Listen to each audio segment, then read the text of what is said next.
Good morning, boys and girls. Today is going to be a reteach of yesterday's lesson. So we are still continuing on learning how do you determine how much time passes between two events. Now remember, you have in your folder your anchor chart of the elapsed time that we went over yesterday. It gives you a few of those examples as well, and you have the video from yesterday to refer back to.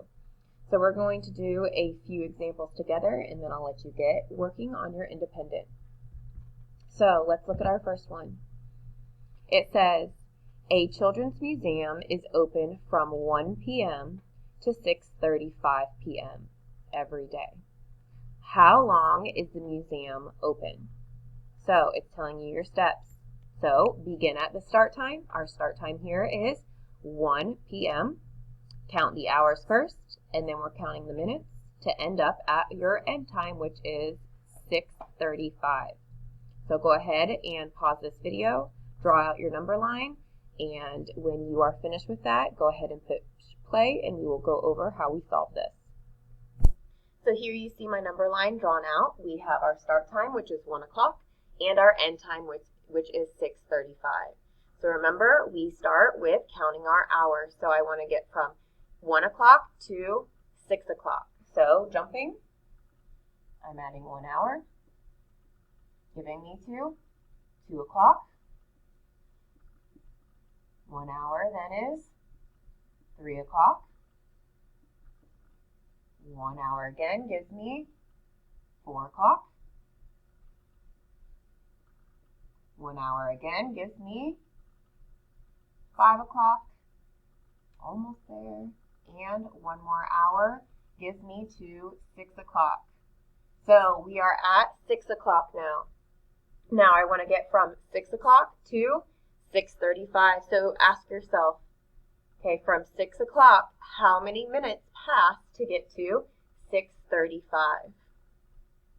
So if you said 35 minutes, we can jump from 6 to 6:35, putting in our 35 minutes to get to our end time of 6:35.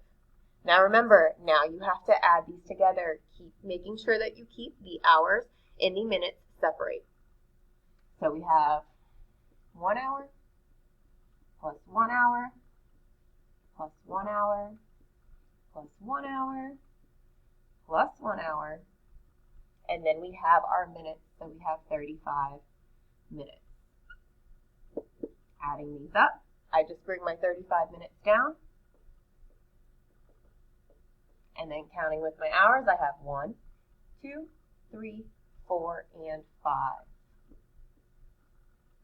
So the museum is open for 5 hours and 35 minutes.